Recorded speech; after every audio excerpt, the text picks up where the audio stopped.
Good evening, visitors. Welcome to the Australian War Memorial's last post ceremony. My name is Troy Clayton, and joining us today from the Australian Army is Corporal Paul Saunders. Today's ceremony marks the 84th anniversary of the commencement of Australian squadrons operating with Bomber Command. During the Second World War, Australian aircrew of the Royal Australian Air Force were trained in Australia, Canada and Rhodesia as part of the Empire Air Training Scheme. This scheme trained pilots, navigators, bomb aimers, wireless operators and air gunners for service in the United Kingdom with the Royal Air Force. For the Australian aircrews that were posted to the Royal Air Force's Bomber Command, many served with Australian Article 15 squadrons. However, the bulk of Australian aircrew served with Royal Air Force squadrons. Bomber Command crews played a central role in the strategic bombing of Germany and took part in operations over Italy and France, including in support of the D-Day landings along the Normandy coast. Casualties were very high. Of the 125,000 men who served in Bomber Command, 55,573 men were killed, a staggering loss rate of 44.4%. This evening, we remember those whose names are listed on the Roll of Honour and to the survivors who returned home. Today, we remember and pay tribute to Sergeant James William Grimwade and warmly welcome his family who are in attendance this evening. We are honoured to acknowledge President of the Bomber Command Commemorative Day Foundation, Air Vice Marshal Retired Warren Ludwig, and fellow Foundation members and their families who are in attendance. We also warmly welcome President of the ACT Division of the Air Force Association, Group Captain Ernie Walsh, retired. We welcome the veterans who have served, those that are still serving, and the families that love and support them. The live stream of this ceremony is made possible by the Return and Services League of Australia and the RSL and Services Clubs Association. We welcome members who are watching the broadcast of this ceremony across Australia. During this evening's ceremony, wreaths will be laid at the base of the Pool of Reflection by family and visitors to the memorial. If you're able, please stand and join in singing the National Anthem.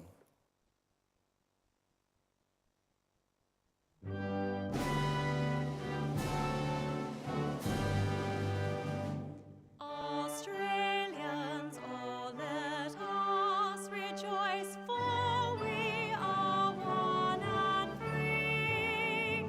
We've golden soil and wealth for toil. Our home is got by sea. Our land abounds in nature's gifts of beauty, rich and rare.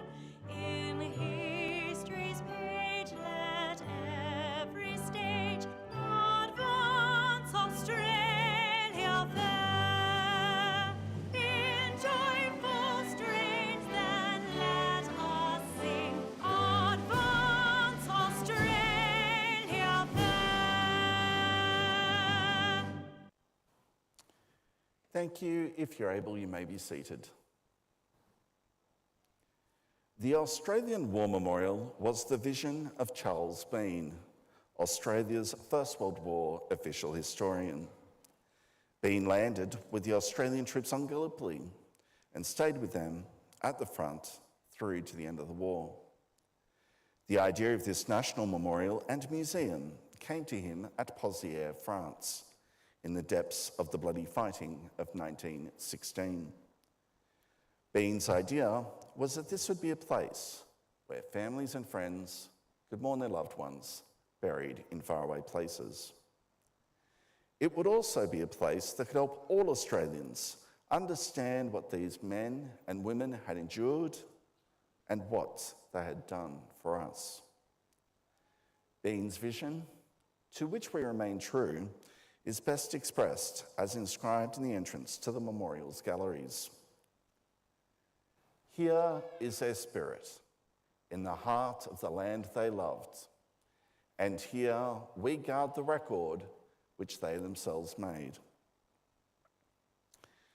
Tonight, we'll read the story behind just one of those on the Roll of Honour, which lists the names of more than 103,000 men and women who have given their lives for us in war and on operations for more than a century.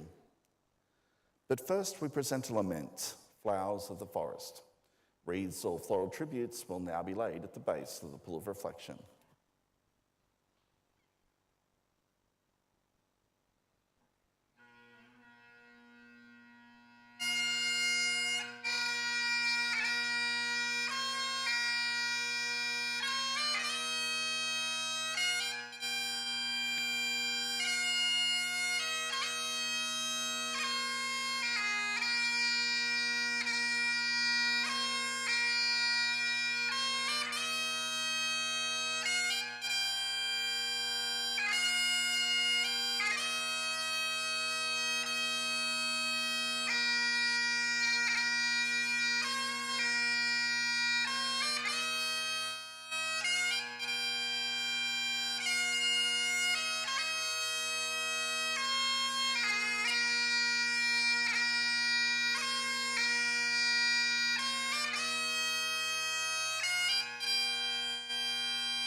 Today we remember and pay tribute to Sergeant James William Grimwade.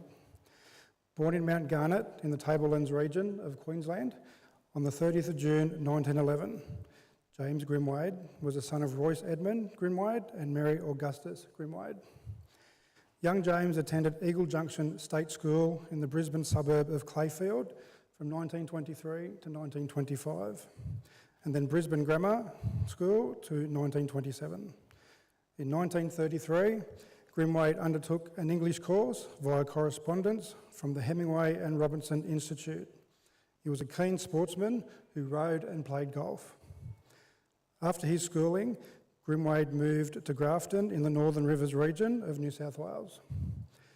There he became the manager of the penny store and met Vita Gretchen Blow, whom he wed on the 29th of December 1934. In July 1939, Vita gave birth to their son, Anthony. By the time James Grimwade's enlistment in the Air Force during the Second World War, he was working at J.H. Barsby and Son department store in Kempsey, where he was a ticket writer and display manager. In February 1941, Grimwade volunteered his service in the Royal Australian Air Force. He was an attractive man, he was an attractive recruit for the Air Force, as it was noted on his service record. Grimwade already had some flying experience with the Lismore Aero Club and was familiar with engines, having had 12 years of driving experience at a time when few people had those skills. Grimwade began training at the No. 2 Initial Training School at Bradfield Park in Sydney, selected to train as an air crew with the mustering of wireless operator and air gunner. Grimwade was posted to the No. 2 Wireless and Gunners School at Parkes in New South Wales. He then attended the No. 1 Bombing and Air Gunnery School at Evans Head. In October 1941, James Grimwade embarked in Sydney for overseas service. Boarding a troop ship, his journey took him across the Pacific to San Francisco, where he boarded a train for Canada. Crossing Canada by rail, he then boarded another troop ship to cross the Atlantic Ocean to Britain. As part of the Empire training scheme, he was one of almost 27,500 RAF pilots, navigators, bomb aimers, wireless operators, and air gunners who throughout the course of the war joined British and Commonwealth squadrons based in Britain. Once in Britain, Grimwade was posted on the 30th of December 1941 to the No. 25 Operational Training Unit of the Royal Air Force. Based at RAF Station Fingingley in South Yorkshire, this training unit was part of Bomber Command and prepared air crews to operate and fly heavy bombers. On the 17th of June 1942, after completing his training, Grimwade was posted to No. 106 Squadron of the Royal Air Force. Based at RAF Station Coningsby in Lincolnshire, No. 106 Squadron was equipped with the 4-engine Avro Lancaster heavy bomber. When Grimwade joined the squadron, it was commanded by Wing Commander Guy Gibson and included fellow Australian flying officer Dave Shannon. Both Gibson and Shannon would earn fame the following year for their roles in the Dam Busters raid. Grimwade undertook his first operational mission during a raid on the German port of Wilhelmshaven on the night of 8th of July. His second operation, the night of the 25th of July 1942, the target was the city of Duisburg. However, shortly after takeoff, the Lancaster in which Grimwade and the wireless operator was seen to explode mid-air and crashed in the shallow water of the mud flaps off the Lincolnshire coast, a few miles east of Boston. Grimwade and all 6 of the British and Canadian crewmates were killed in the crash. Their bodies were recovered from the wreck and Grimwade was buried in Coningsby Cemetery. Grimwade was 31 years old. Not long after the burial, a local woman from Coningsby, Mrs. E.M. McFeeters, wrote to Vita Grimwade in Australia to tell her that she would look after James' grave and send photographs.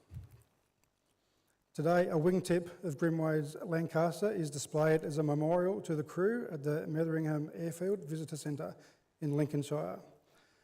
And a memorial plaque to the crew marks the position along the coastline near where the Lancaster crashed. Sergeant James Grimwade's name is listed here on the Roll of Honour on my left, among almost 40,000 Australians who died while serving in the Second World War. His photograph is displayed today beside the pool of reflection. This is but one of many stories of service and sacrifice told here at the Australian War Memorial.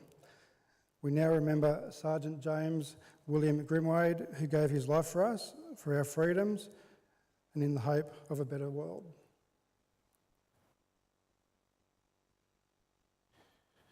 Please stand for the reading of the ode and the sounding of the last post.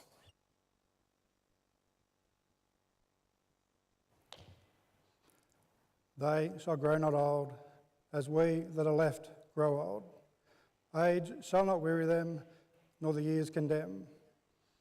At the going down of the sun and in the morning, we will remember them. We'll remember them.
Lest we forget. Lest we forget.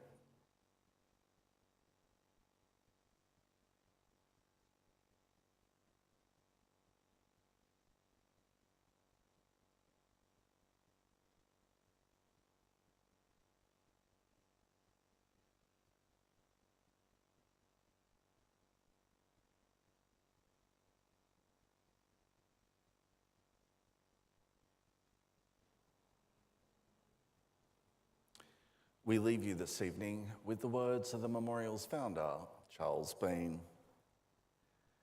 Many a man lying up there at Pozières or in the low scrub of Gallipoli, with his poor, tired senses barely working through the fever of his brain, has thought in his last moments, well, it's over.